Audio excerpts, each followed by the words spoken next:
SportsGrid. Kevin Walsh with Joe Lisi, catching the breath, taking it all in.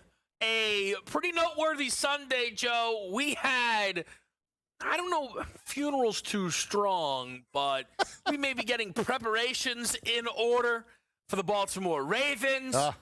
The Packers Super Bowl parade. It's a good thing they got that out of the way after week 2. That might be canceled. Plenty in between. How we feeling? I'm feeling good. I almost forgot what it's like to do a show with you. It's been so long. Unbelievable. But week 4 really proved to be a measuring stick, didn't it, for certain teams? I mean, now we're dealing with certain injuries. Brock Purdy potentially out yet again with the toe. We saw great performances across the board. Jackson Dart making his first start, getting his first career win. I think Chargers were another team that we were potentially anointing as AFC champions, right? They're going to roll over the Giants, and all of a sudden they come out of East Rutherford with a loss. So, little too early to, just give the NFC and AFC championship to certain teams, but this is why they play the games. Yeah. We have great games on tap this weekend and tonight, so we'll see how it plays out. It is funny, though. You say this is why they play the games, and I've looked through some Baltimore numbers. And did they play that game, or was I playing Madden? I saw, and I think some of the Lamar news has shifted this down, but I think as of late Sunday evening, Baltimore was the 3rd biggest favorite to make the playoffs with the 2 4-0 teams in front of them. And I was like, I'm sorry, the 1-3 Baltimore Ravens are minus 600 to make.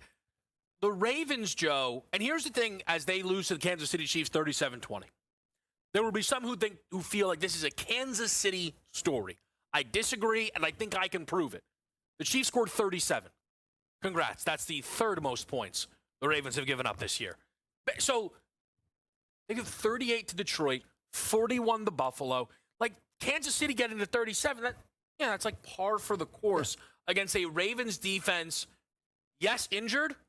The injuries aren't getting any better, and has just now been atrocious, pretty easily, arguably, the worst in football a month in. Oh, I mean, Baltimore, their identity was made on the defensive side of the ball. When Mike McDonald was there. Well, absolutely. Ray Lewis, Terrell Suggs, and Ed Reed aren't walking out there for the Baltimore Ravens. And at the end of the day, they're not going to make a playoff push until they fix the defensive side of the ball. They can outscore teams all they want, but they can't stop the run. Yeah. They got exposed from an offensive perspective yesterday. That offensive line couldn't contain the pass rush of Chris Jones at Kansas City, and that's all a problem right now. And I think when you look at Lamar and you look at this team from a mentality, psychological perspective, they're shocked. They have the standing A count right now. So where is this team going to go moving forward? They're still potentially, Kevin, the best team in the AFC North, but now big picture, they're nowhere near the best team in the AFC.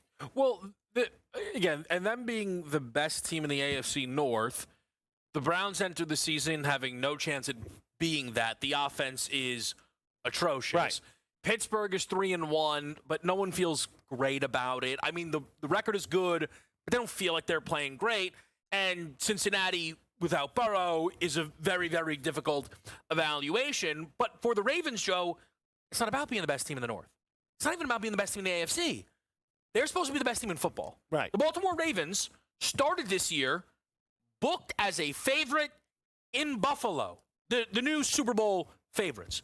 They entered this game against Kansas City on the road as a favorite. So there is no, come on, guys, tough schedule. Bills, Lions. No. Not at all. The Ravens are favored in all of these games, right?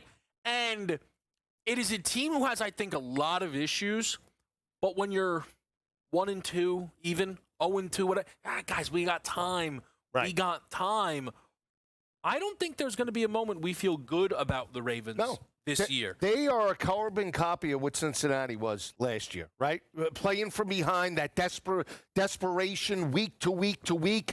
They're one injury away from just collapsing, unfortunately, and I don't wish that on the team, but let's call it what it is. I mean, if you're going to buy in right now in week number 5 and moving forward on the Ravens, tread lightly. That's why you're getting certain value right now, and I think that's the problem when we look at this team. We knew they could score points, but nobody thought the defense would fall off a cliff. So I like your Bengals comparison. The difference is, to some degree, Burrow looks around and is like, yeah, I know. All right, I got over 4,500. Of course I do, right? Lamar isn't supposed to have to score 40 to win games. They're supposed to score 40 to win by 20. Right. This isn't who the Ravens, again, when they start the year, booked as the best team, Super Bowl favorites. The idea is it's both sides of the football.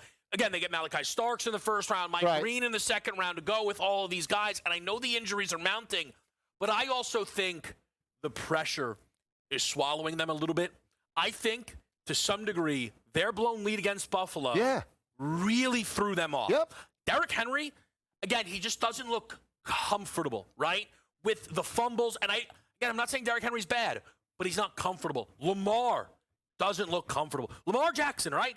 King of the passer rating. I don't turn it over. Pick. Listen. I don't turn it over. Fumble. And I'm not trying to say the worst part of the Ravens is Lamar, because that would be wrong. Right.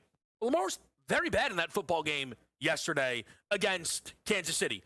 Against Detroit, I know the numbers were super shiny. I think he was sacked 6 times. I think 5 of them were entirely his fault. Right. Deer in the headlights yesterday. Yeah. He was. And to piggyback your point, it's almost like the Mike Tyson, Anthony Joshua got knocked out unexpectedly. You let your guard down for that one thing, and to your point, you have a 20-point lead against Buffalo, 17 points, 15 points. Yeah. You let your guard down, they're not going to catch us. They caught them, and then all of a sudden, they have the standing 8. They have not recovered from that week 1 performance. And every week that they go on, and teams now don't fear that defense, they're recognizing we're just average. And what do they do to change that? Maybe it lights up on the schedule. They get some patsies, right? It's not going to happen for a couple of weeks. But my point is, that's what will right the ship to get them back to 500. But right now they're reeling. I don't know if it changes. But here's the difficult thing, Joe. Let's pretend this isn't going to happen. Let's pretend they win out. It's not going to happen. And then they get to the playoffs. And then what? This is a Baltimore team that is now consistently fallen short during this era, right? This is a team that has a pair of number 1 seeds with Harbaugh and Lamar Jackson. They only made the AFC Championship in one of those years. They've obviously not made the Super Bowl as a pairing. And I understand that Harbaugh, for this Ravens organization, is one of the greats. But that doesn't save you forever, right? Like, Mike, we just saw Gundy get fired after 2+ decades at Oklahoma State. Let's go another college analogy. Well, Baltimore feels very Clemson-esque to me. And Dabo Swinney is obviously not safe with the way that that's trending. And I'm sorry, but 2 years ago, the last time they were the 1 seed, it was all about the defense. Well, Mike McDonald's gone, and the defense isn't any good, right? Yeah. And it's like, well, it's all about the offense. I'm sorry. When was the last time Harbaugh called a play? Because I'm pretty sure he doesn't call plays for this team. It's one of those things. Am I sitting here right now promising you they miss the playoffs? No. I want to see if Lamar's going to miss legitimate time with this hamstring injury. But, Joe, I'm not promising you they make the playoffs. And those over almost minus 500 numbers suggest, they're definitely making it. I don't think they're definitely making it. No, but I think because they are in the AFC North. If Burrow was healthy, I don't think they'd be there. I agree, but again, due to who Pittsburgh looks the same team as always. They're going to win 9 games. 9-8, 8-9, and there we are. Again, so let's just say they get 1 extra and they get to 10. I don't think it is a guarantee that this team gets to 10 right now in Baltimore. We'll see exactly how it plays out. But right now, I'm not betting the Baltimore Ravens in Week 5. Same here. Look, we are running up against the break. There is the other side of this game. We have been waiting for Kansas City to play a game like this. Time to buy in on Mahomes and the Chiefs? We'll answer that question next on SportsGrid.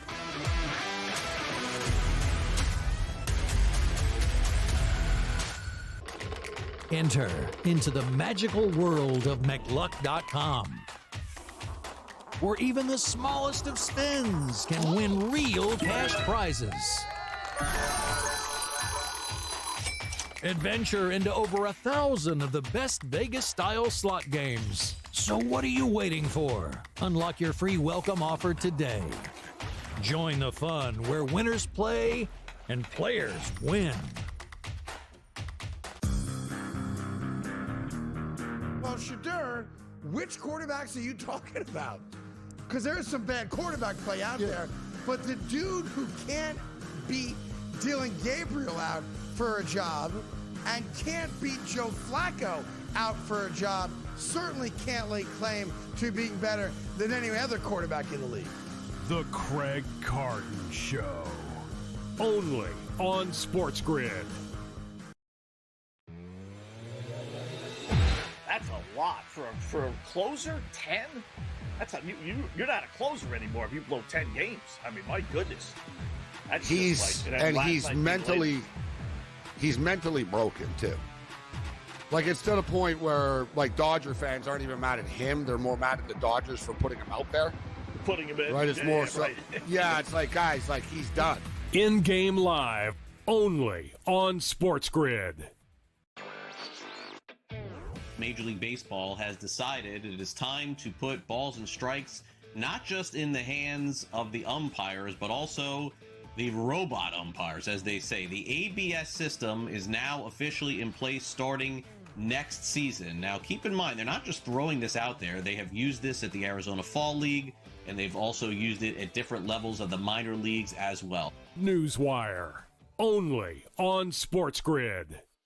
Football contest season is back, and so is the Las Vegas Football Contest Show, Season 2, the sharpest football contest show in the land. Focusing on all three Circus Sports contests and the Westgate Superbook Super Contest, we handicap the games and release our contest picks every week of the season. Featuring Super Contest champions Brady Cannon, James Salinas, and former NFL player Mike Pritchard, all team will have you prepared this season like none other. Check us out every weekend right here on SportsGrid.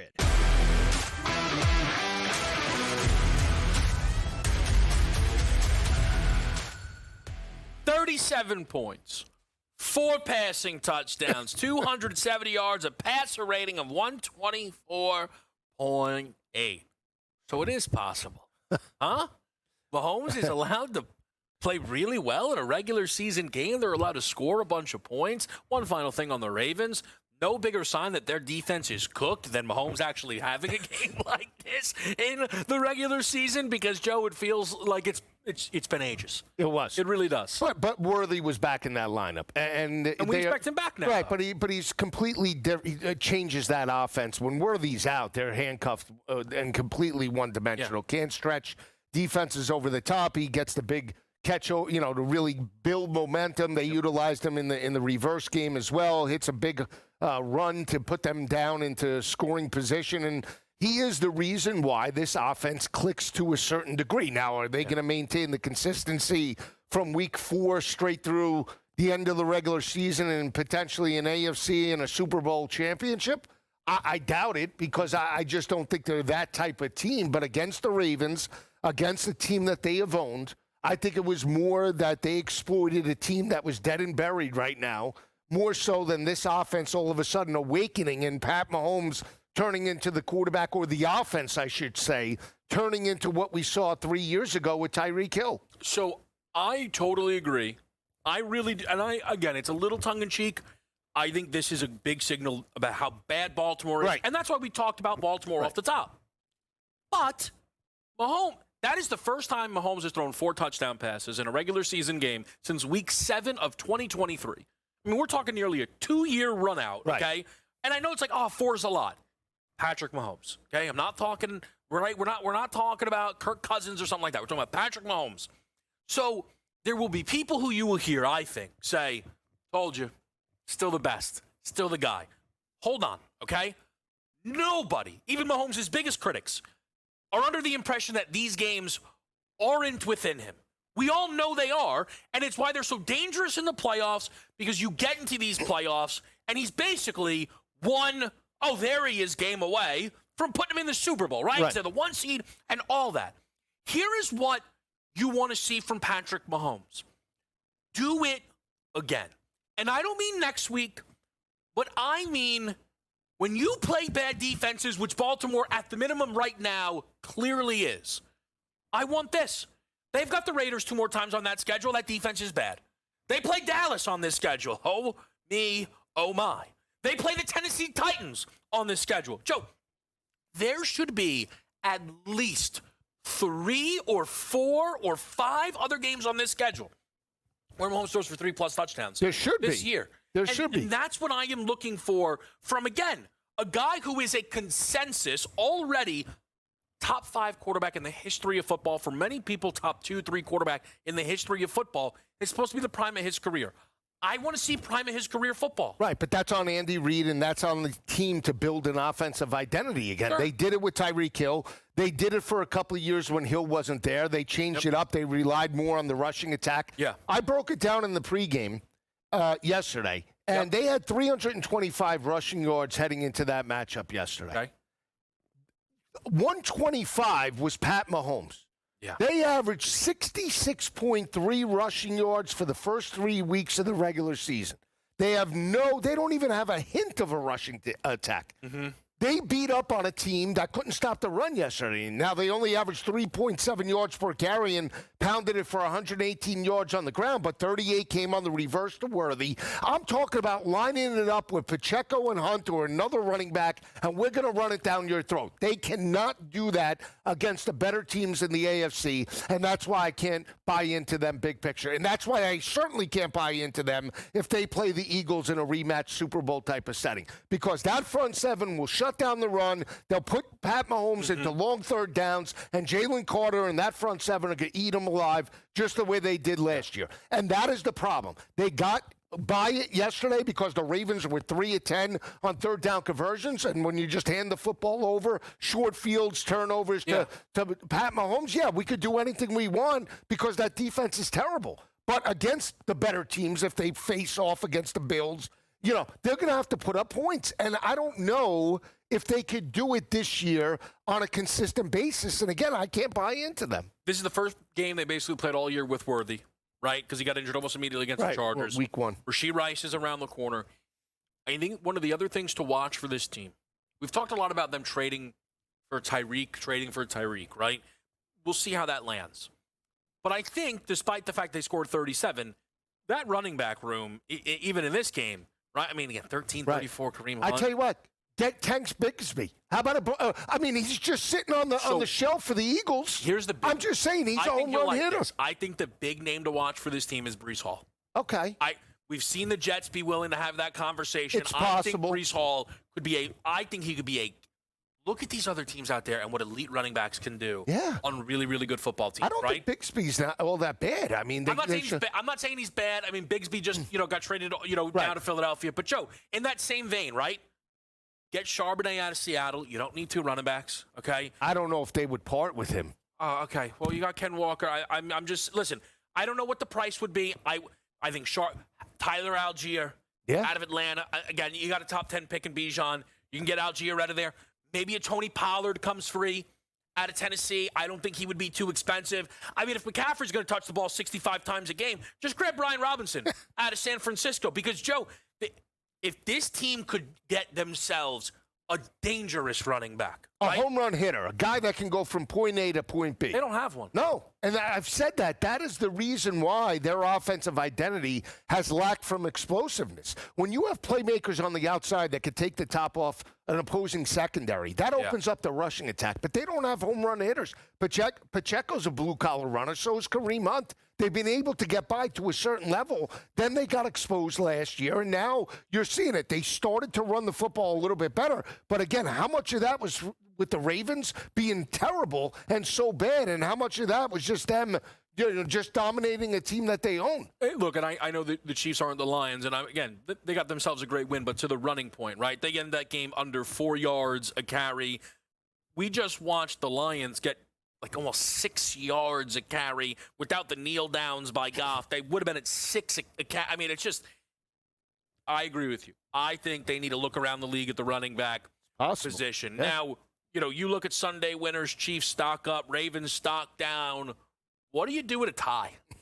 What do you do with a 40-40 tie? Great game. Dallas and Green Bay. A great game for our guy, Joe Lisi. A really fun game to watch. But what do we take away from a 40-40 tie? We'll tell you next.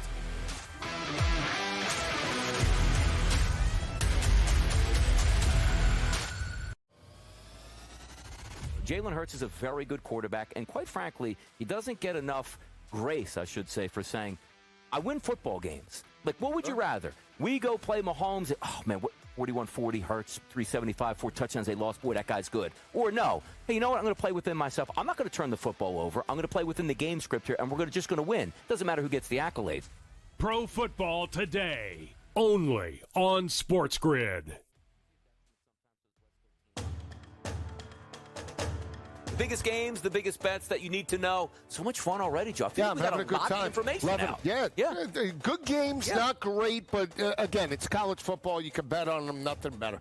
Bet it, win. By the way, and I always like to say this, and it's true. Like, you can have the worst game in the world. You cash your ticket, it's like a Picasso. Like, that game was the best game I ever watched in my life. Are you kidding? Exactly. Especially when you're hitting parlays. SportsGrid's College Football Today.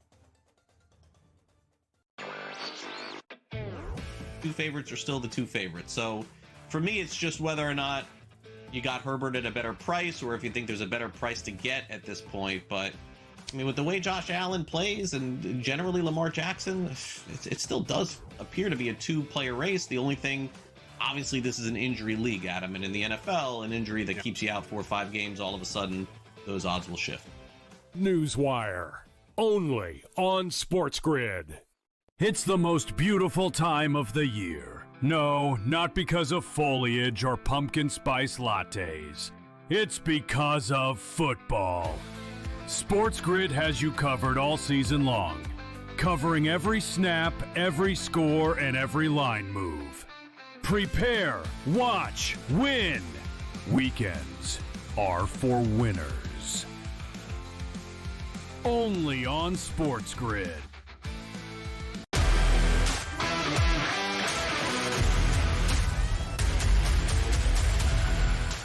A tie is how we finished off a very long Sunday. But if you took the points, if you took the over, if you took one of what felt like 1,000 winning props to the over, it was probably worth the stay up for the overtime tie between Dallas and Green Bay. Lisa, I'm just going to throw it to you open-ended. What was your biggest takeaway from this football game? I was more impressed with Dallas responding to the moment. I thought they would, especially because of how personal Jerry Jones took this situation with Micah Parsons. He reached out to a number of different former Cowboys, including Michael Irvin, trying to talk to Micah prior to shipping him to Green Bay. So I really believed you were going to get Dallas's best effort. Now, it started slow. And we know that their defense is terrible, but when Dak is on and that home field, they stepped up against, a team that many thought were one of the best in the NFC. Yeah. I think the offense for Green Bay was impressive, but I still have concerns now with their defense being exposed by a team that didn't have all its weapons, right? CD's not in there. I mean, Tolbert stepped up. I mean, we know that Dak can play football, but after they got kicked in the teeth by Chicago the week before, on the road, I don't think a lot of people thought Dallas would respond the way they did, and I was more impressed with the Dallas effort than I was Green Bay.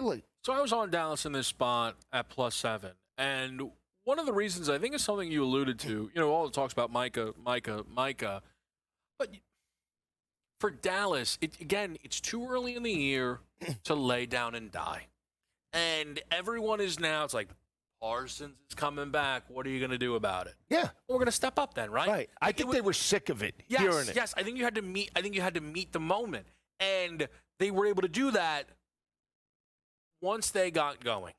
It is the second week in a row that this defense, in the Green Bay defense, looked like they were ready to throw a shutout, and Jordan Love was like, "What if I make your job way harder?"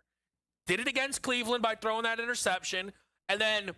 I know Dallas had got the touchdown, but it was 13-9. That blocked extra point was a big that was swing the in momentum shift. So that was a big right. But, Joe, then Green Bay's like, you know what? This defense is so bad. Let's light them up. Get down there, Jordan. Hit a big pass. Strip sack fumble. Dak hits Pickens into the end zone. It's 16-13 at halftime. Right. After being 13-0, an extra point pending away from being 14-0. This thing's going to get ugly here. Again, good for Dallas, but the Packers through 2 weeks – were knocking on the door of Super Bowl favorite status. They were legitimately the NFC favorites over the defending champs through 2 weeks. And now they are winless in the next 2 games against the Cowboys and the Browns. Right. Jordan Love, Matt LaFleur, I didn't trust you before the trade. I didn't trust you when you made the trade. I don't trust you after 4 weeks. Well, think about the week 1 performance. Detroit was breaking in a new OC and a new DC, right? And we always talk about it takes a couple of days or a couple of games to get acclimated. So was that what we saw in that week 1 domination, offensively and defensively? Are we putting a lot of weight now? If they were to play Detroit tomorrow, knowing how that offense is humming now in 3 straight weeks, I don't know if they would win it. I don't even think they would step up. Now, we'll see, obviously, when they have divisional matchups, but I think that's the takeaway is that, yeah, they won and dominated week 1 in Lambeau, but when you look at this team now, big picture, second half adjustments they haven't made. They certainly didn't do it against the Browns. They didn't do it yesterday against the Cowboys, and that's the problem that we're having now. The adjustments, LaFleur did a great job of exposing that secondary, right? They didn't utilize Josh Jacobs. He got the football to Dobbs. Great performance, 52 yards, 3 touchdowns. Jordan Love is stepping up to be that player. But you can't have mental mistakes, especially on the road against teams that could bite you, and Dallas got them. And again, they get out of there with a tie, luckily. Yeah. But, I mean, that's the thing. I don't think right now they're 2-1-1. They almost didn't get the field goal off. I know. Like, it was 2-1-1.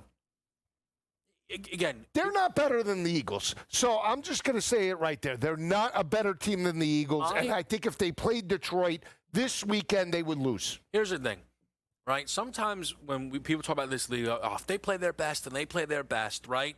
And that's the thing with the Ravens. Like, if the Ravens play their best, yeah, well, they don't. Their defense is terrible, and they're not.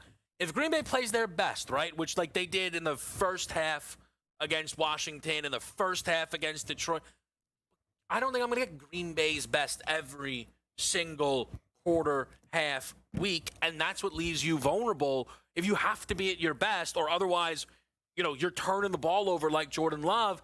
You leave yourself very vulnerable. I want to add this. It's a little quirk. It's a little silly, but sometimes people out there wonder, like when a stat correction comes out or someone gets injured, like, man, but Book's called in a favor. Yeah. I cannot believe they gave Micah Parsons a sack in overtime. Sack for a loss of 0. I think it would have been much better for the books if Micah Parsons didn't get a sack in that game. You think the red phone was ringing? We get to the top of the NFC next.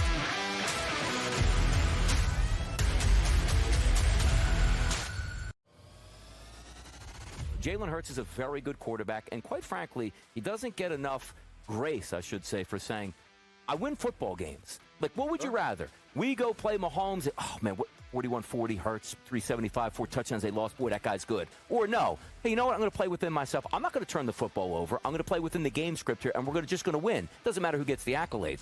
Pro Football Today, only on SportsGrid. Biggest games, the biggest bets that you need to know. So much fun already, Joe. I feel Yeah, like we I'm got having a good lot time. of information Love now. it. Yeah. Good games, not great, but again, it's college football. You can bet on them, nothing better. Bet it, win it. By the way, and I always like to say this, and it's true. Like, you can have the worst game in the world. You cash your ticket, it's like a Picasso. Like, that game was the best game I ever watched in my life. Are you kidding? Especially when you're hitting parlays. SportsGrid's College Football Today.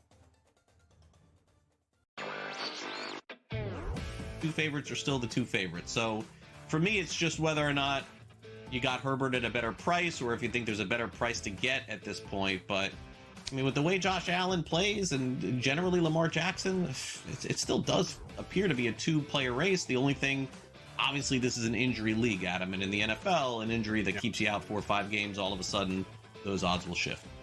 Newswire, only on SportsGrid. It's the most beautiful time of the year. No, not because of foliage or pumpkin spice lattes. It's because of football. SportsGrid has you covered all season long, covering every snap, every score, and every line move. Prepare, watch, win. Weekends are for winners. Only on SportsGrid.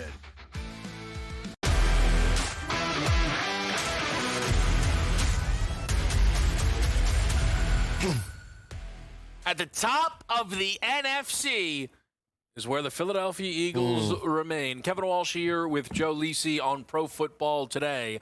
And we saw a matchup between two unbeaten teams. The only 3-0 versus 3-0 game on the Sunday slate was the Tampa Bay Buccaneers hosting the Philadelphia Eagles, a 31-25 score. We had a Fernando Mendoza safety situation that someone somewhere was definitely impacted by that. It did not touch the closing line, though, of 3.5 in this game. And what? No, I missed that part. I turned it off after they stopped them on Philly fourth went down. out to punt 6 seconds. They ran into the end zone, took the safety. Indiana, Iowa. I know. Yeah. So, again, I had boots on the ground for this one. They're just too. I don't know if the heat impacted it. Possibly. It's the second week in a row that there's a half of football from the Eagles where you go, oh me, oh my. If that isn't the best team in this league, if that isn't the MVP of this league, if this offense is, this team's going to win and keep on winning. And then there's another half in the same, stretch where you go, so they're going to go winless, huh? They're going to go winless. They're going to fire the OC at the press conference. They're going to come on. Joe, the Philadelphia Eagles saw Jalen Hurts go 15 of 16 for 130 yards in the first half. Mm-hmm. He went 0 of 8 for no yards in the second half. Right. The Eagles won. That's a part of this story. But it is not the only part of the story.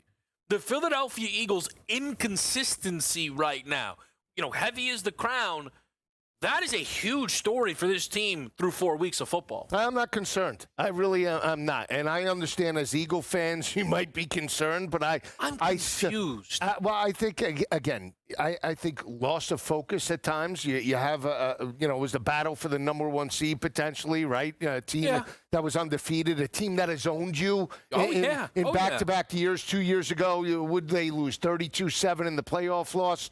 And then last year they got routed without A.J. Brown in that lineup. So they get this team and they beat them up in the first half and they just let their guard down. And maybe the Heat did impact that a little bit. But I think it was twofold. I think, one, credit Tampa. We don't give Tampa enough credit offensively and defensively. I think Baker's a quarterback that's never out of it as long as he's healthy and chucking. And he made some dynamic plays. Not just with the arm, but with his legs to put his team potentially in a position. Yeah. But I think when they feel threatened, that's when the Eagles turn it on. And that's the heart of a champion and something that, let's put the shoe on the other foot. If it was Kansas City, after their first Super Bowl, and where Kansas City had, 10 wins where they won by a touchdown or less? So, that year we would say they're still great. This is still the best team in the NFL. So, listen, I think... right, as of now, there isn't a team in the league that should be booked as favorites over the Eagles on a neutral field. Okay? Right? They're one of 2 4-0 teams. The other is Buffalo. Again, look at the Bills' resume, right? All of a sudden that Baltimore win doesn't look as shiny, and then it's the Jets, the Dolphins, and the Saints, okay? So, but you mentioned Kansas City. I was very hard on last year's Kansas City team because it didn't look right. And eventually it came to roost. Now, not into the Super Bowl, but it eventually did. My thing, Joe, is there's a part of me, again, and I was like, who wants to blame it on the Heat? I was sitting in it. But that doesn't explain the first half of the game against the Rams, right? If you are the Eagles and you do have the list of talent that you have, right? And you have Hurts, who I think through 4 weeks is a top 5 MVP candidate. Saquon Barkley, reigning Offensive Player of the Year. A.J. Brown, Devonta Smith, Dallas Goedert. Nobody thinks these guys aren't great. But they're undefeated. I understand that. I do understand that, Joe. But do they look? All right, but let me. Joe, we look for dominance though, in this. Right? Okay. Last year's team was dominant when the defense started cranking it up. You look for dominance through 4 weeks. They've won these games all by 1 score. And they look exactly the way they did after 4 weeks last year. Well, the difference is they were 2-2, and now they're 4-0. So keep your head up. So let me pose a different question. Okay. Who's the best team? Who's the most complete team in the NFL? Chargers got exposed yesterday. Detroit got exposed. Who? Buffalo? So Buffalo's got defensive question marks. But that's my point. It's like, so if we're saying, oh, well, the Eagles, they don't look complete. Who does look complete? So I think people would say Buffalo. I would agree. I think the answer is Philly, but here's my thing, right? The Eagles there's an opportunity right now. There's a world we live in that if I say, hey, Philly's 4-0, they're not Super Bowl favorites right now. And but they should be. Well, listen, but them not being Super Bowl favorites is some due to the love that Buffalo gets in the market. And this is, again, regular when it comes to the Bills, right? The books, any chance they get to put Josh as the Super Bowl favorite, they do it. I'm telling you, any chance but some of it is how it's looked. If they were winning perception. These games, but Joe, if they were winning these games by 14, they would be Super Bowl favorites. Okay, but so it's a value. So my point is, Joe, if every single game they play for half of it, they are atrocious. Right. They're going to lose some games. All right, but let me ask you this: Buffalo is the front runner. Who is Buffalo beating? They beat Baltimore. Let's use the Clemson analogy. Baltimore is 1-3. They beat the Saints. Yeah. Oh, they're great. Jets, Dolphins. Right, Jets, Dolphins. So where's the body of work that we say the Bills are the best team? And I'm not discounting Josh Allen, but I'm saying we have the defending Super Bowl champs that haven't looked complete, but they're 4-0. And if the shoe was on the other foot and it was Pat Mahomes and Andy Reid, we'd be saying, well, they just find ways to win. No, so here's what I would say. I agree with you that the Eagles should be power rated as the number one team, and being 4-0 in a tough stretch, of games is impressive. But would you agree with me that they have to start? Yes, they have to find. So I think they have 4 games before their bye. Right. I don't care if they go 2-2. One of those 2 wins needs to be dominant. Dominant. From first quarter to fourth quarter, they got it. Yes, okay. You need to see it. But I think that'll come. I really do. Yeah. I think when you look at it, they're not running the football consistently. Not at all. So offensive line needs to get a little bit better. You want to put some 19 for 43, Saquon Barkley. You want right. But I also buy into the fact that Tampa Bay has upgraded their defense, and I think that Todd Bowles and this team don't get enough credit for how good they are. Sitting here 3-1, 1 loss, Super Bowl champs. I told you, I said it on the show on pregame. Yeah. I believe Tampa Bay is more complete than Green Bay. I believe they're more complete than the L.A. Rams. I'm not buying into San Francisco right now. That got abused by Jacksonville and exposed from the defensive part of the ball. I believe Baker Mayfield, when healthy, with Mike Evans, Ibuka, the emergence of Bucky Irvin, I believe they are potentially the second-best team, better than Detroit when they're on. I really buy into that. I am very interested in what the Tampa Bay... How could they be behind Washington in the Super Bowl market? So listen... How is that possible? I agree, because I don't think Tampa... Part of Buffalo being Super Bowl favorites is the division's over. That's how it feels, right? Tampa Bay, despite being 3-1, it does somewhat feel like the NFC South is over. Right. Again, Atlanta... If you get shut out by the Carolina Panthers, your season's over, okay? So I don't want to hear it with Atlanta. So I think Tampa Bay should get that grace. I'm interested in what it looks like when Tampa is fully healthy.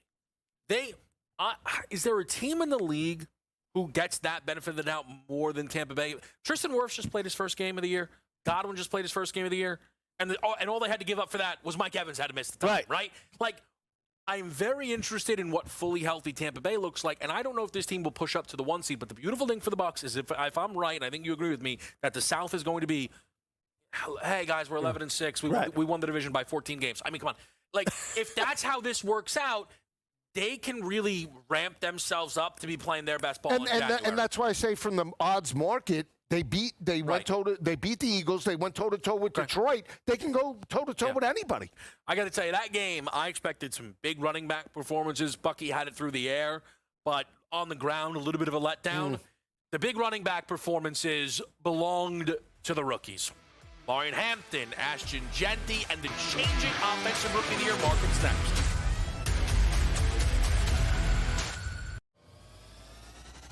Jalen Hurts is a very good quarterback, and quite frankly, he doesn't get enough grace, I should say, for saying, I win football games. Like, what would you rather? We go play Mahomes, oh, man, 41-40, Hurts, 375, 4 touchdowns, they lost. Boy, that guy's good. Or no, hey, you know what? I'm going to play within myself. I'm not going to turn the football over. I'm going to play within the game script here, and we're just going to win. Doesn't matter who gets the accolades. Pro Football Today, only on SportsGrid. biggest games, the biggest bets that you need to know. So much fun already, Joe. I feel Yeah, like I'm we got having a good lot time. of information Love now. it. Yeah. Good games, not great, but again, it's college football. You can bet on them, nothing better.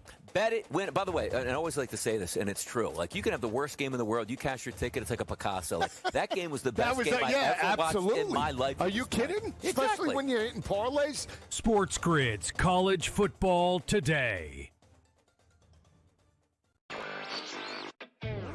Two favorites are still the two favorites. So for me, it's just whether or not you got Herbert at a better price or if you think there's a better price to get at this point. But I mean, with the way Josh Allen plays and generally Lamar Jackson, it still does appear to be a two-player race. The only thing, obviously, this is an injury league, Adam, and in the NFL, an injury that keeps you out 4 or 5 games, all of a sudden, those odds will shift. Newswire, only on SportsGrid. It's the most beautiful time of the year. No, not because of foliage or pumpkin spice lattes. It's because of football. SportsGrid has you covered all season long, covering every snap, every score, and every line move. Prepare, watch, win. Weekends are for winners. Only on SportsGrid.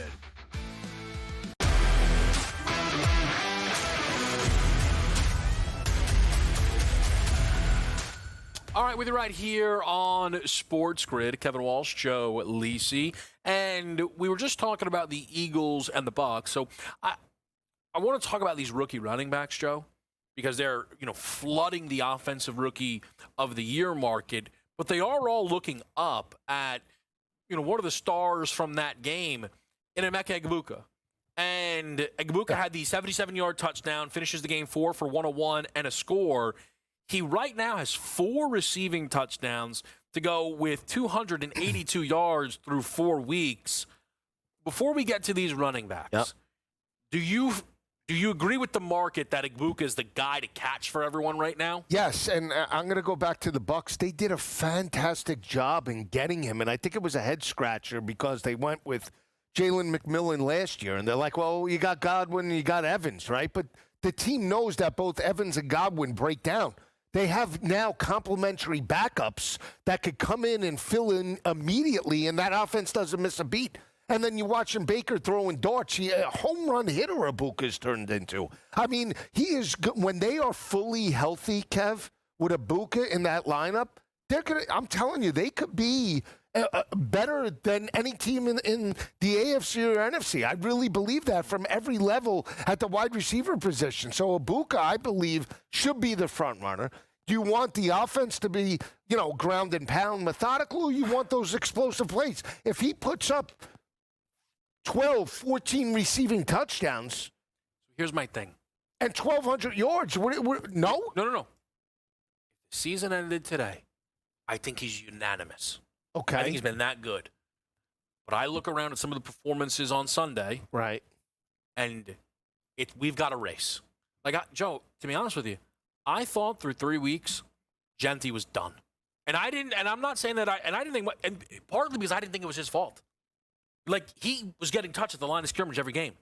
And I understand this Bears defense clearly is not good. But 3 total touchdowns, over 150 yards of offense, Genti feels live. You know who also feels very live? Amari and Hampton. Okay. Because, we'll get to the other guy. Hold on. I just want to talk about the running backs for a second, Joe. I'm talking running backs.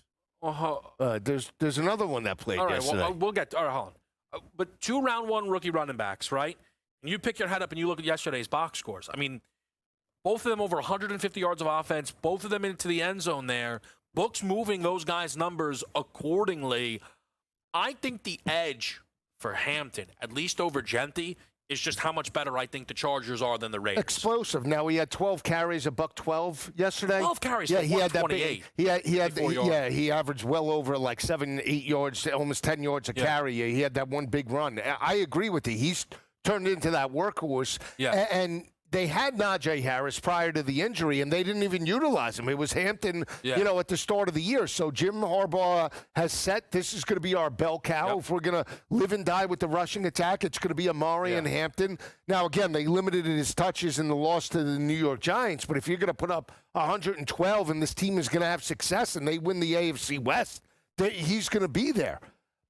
I don't buy into Genti as much, and he was a dynamic performance against Chicago. Caught the football. Mm-hmm. He hit pay dirt. We saw the explosiveness that he had at Boise State. Are they going to be able to maintain that throughout? They had a tough loss. We'll see if they can regroup, if this offensive line, can do that.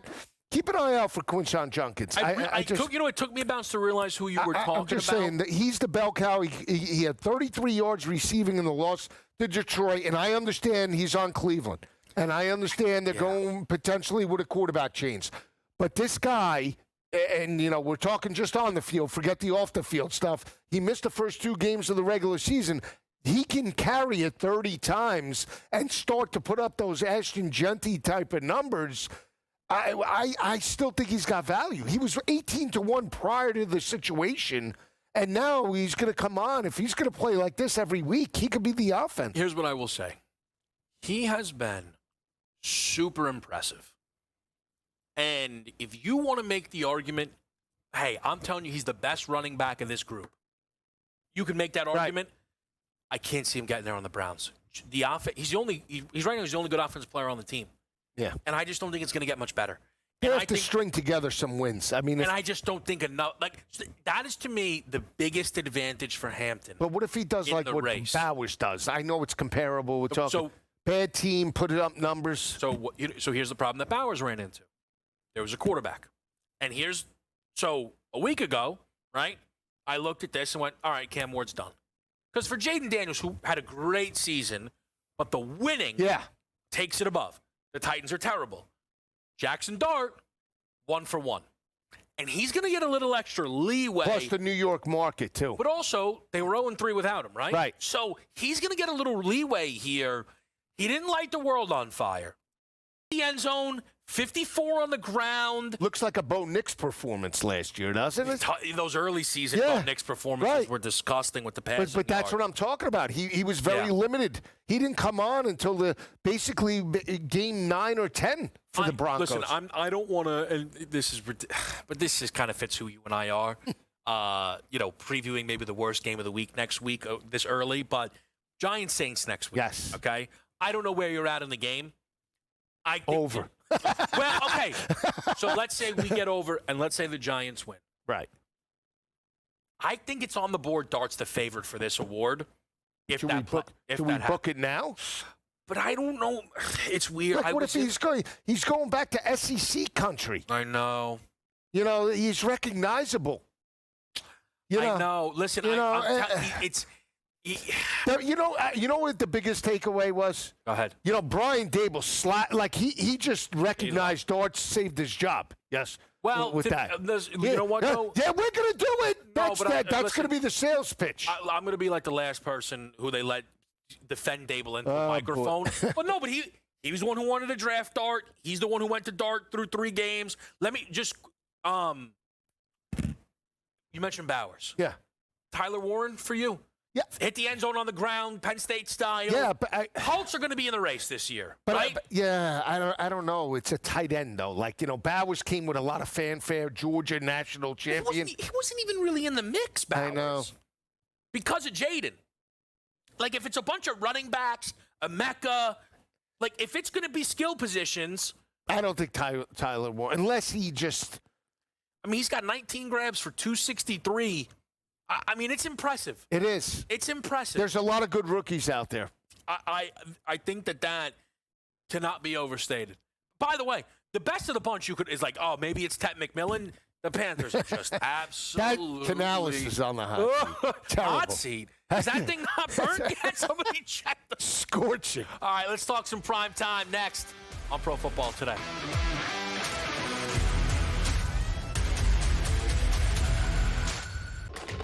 Enter into the magical world of McLuck.com, where even the smallest of spins can win real cash prizes. Adventure into over 1,000 of the best Vegas-style slot games. So what are you waiting for? Unlock your free welcome offer today. Join the fun where winners play and players win. Well, Shadur, which quarterbacks are you talking about? Because there is some bad quarterback play out there, but the dude who can't beat Dylan Gabriel out for a job and can't beat Joe Flacco out for a job certainly can't lay claim to being better than any other quarterback in the league. The Craig Carton Show. Only on SportsGrid. That's a lot for a closer. 10. That's you're not a closer anymore if you blow 10 games. I mean, my goodness. That's he's mentally broken too. Like, it's to the point where, like, Dodger fans aren't even mad at him; they're more mad at the Dodgers for putting him out there. Putting him in, right? It's more so. Right. Yeah, it's like, guys, like, he's done. In-game live, only on SportsGrid. Major League Baseball has decided it is time to put balls and strikes not just in the hands of the umpires, but also the robot umpires, as they say. The ABS system is now officially in place starting next season. Now, keep in mind, they're not just throwing this out there. They have used this at the Arizona Fall League, and they've also used it at different levels of the minor leagues as well. Newswire, only on SportsGrid. Football contest season is back, and so is the Las Vegas Football Contest Show. Season 2, the sharpest football contest show in the land. Focusing on all three Circus Sports contests and the Westgate Superbook Super Contest, we handicap the games and release our contest picks every week of the season. Featuring Super Contest champions Brady Cannon, James Salinas, and former NFL player Mike Pritchard, all team will have you prepared this season like none other. Check us out every weekend right here on SportsGrid.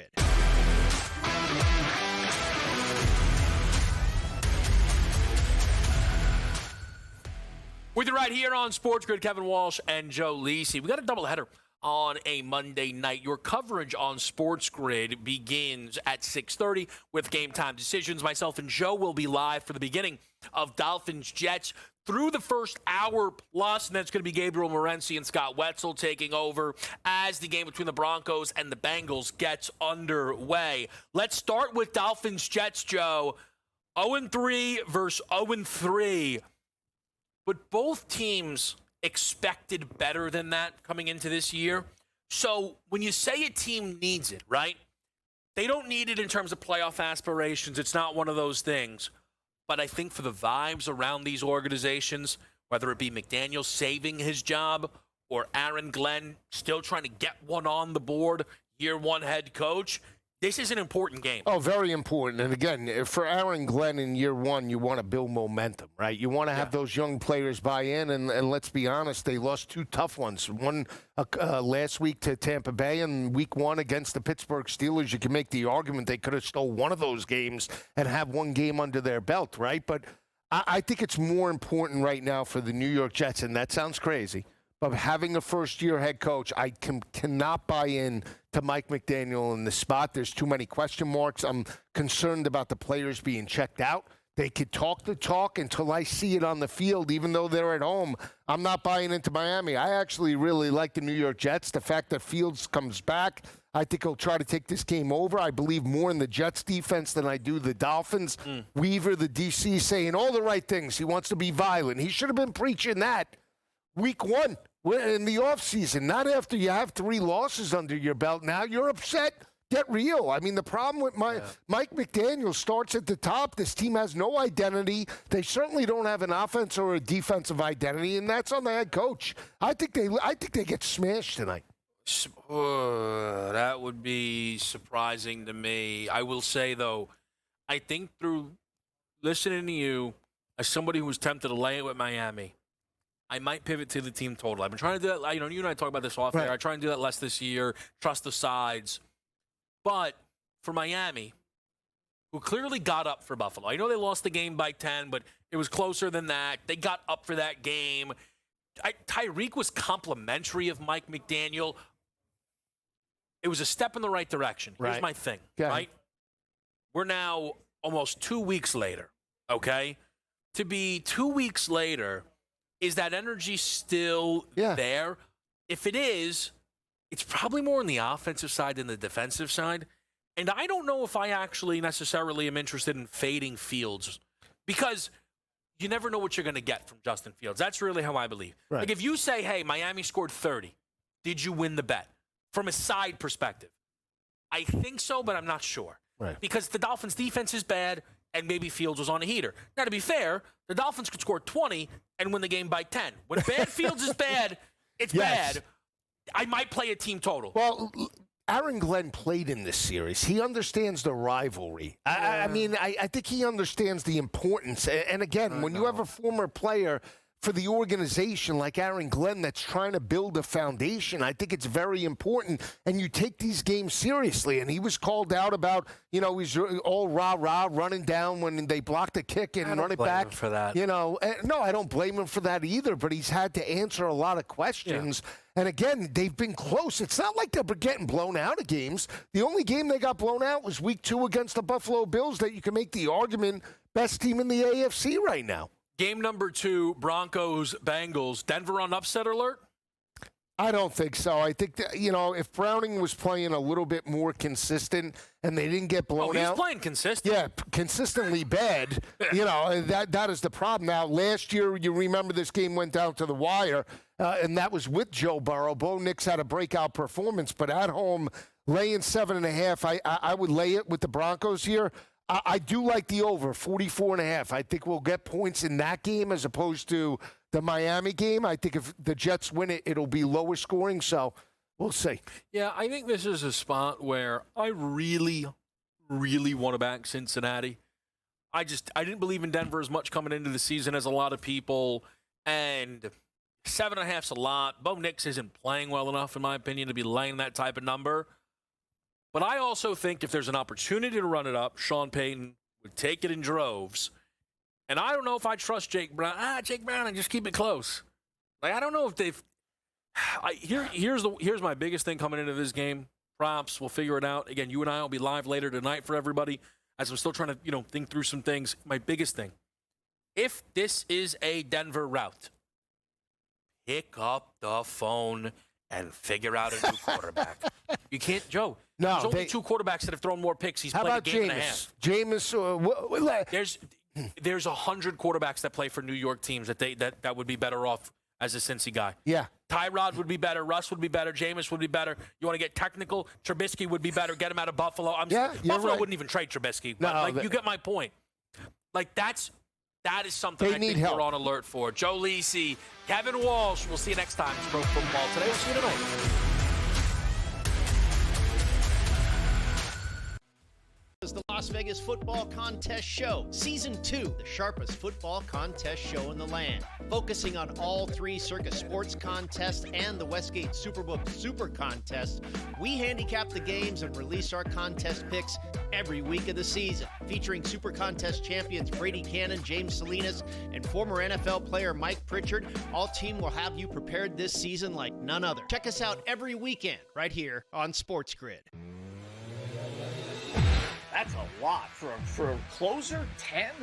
That's you're not a closer anymore if you blow 10 games. I mean, my goodness. That's he's mentally broken too. Like it's to the point where like Dodger fans aren't even mad at him; they're more mad at the Dodgers for putting him out there. Putting him in. Right? It's more so. Yeah, it's like guys, like he's done. In-game live only on SportsGrid. Major League Baseball has decided it is time to put balls and strikes not just in the hands of the umpires, but also the robot umpires, as they say. The ABS system is now officially in place starting next season. Now, keep in mind, they're not just throwing this out there. They have used this at the Arizona Fall League, and they've also used it at different levels of the minor leagues as well. Newswire, only on SportsGrid. MVP hopes, as far as my eyes can see, out of here. No way. No way. Not with what I'm seeing around this league right now. Josh Allen should be in front of him. He is. Herbert should be in front of him. He's not just yet. Jalen Hurts should be in front of Lamar Jackson.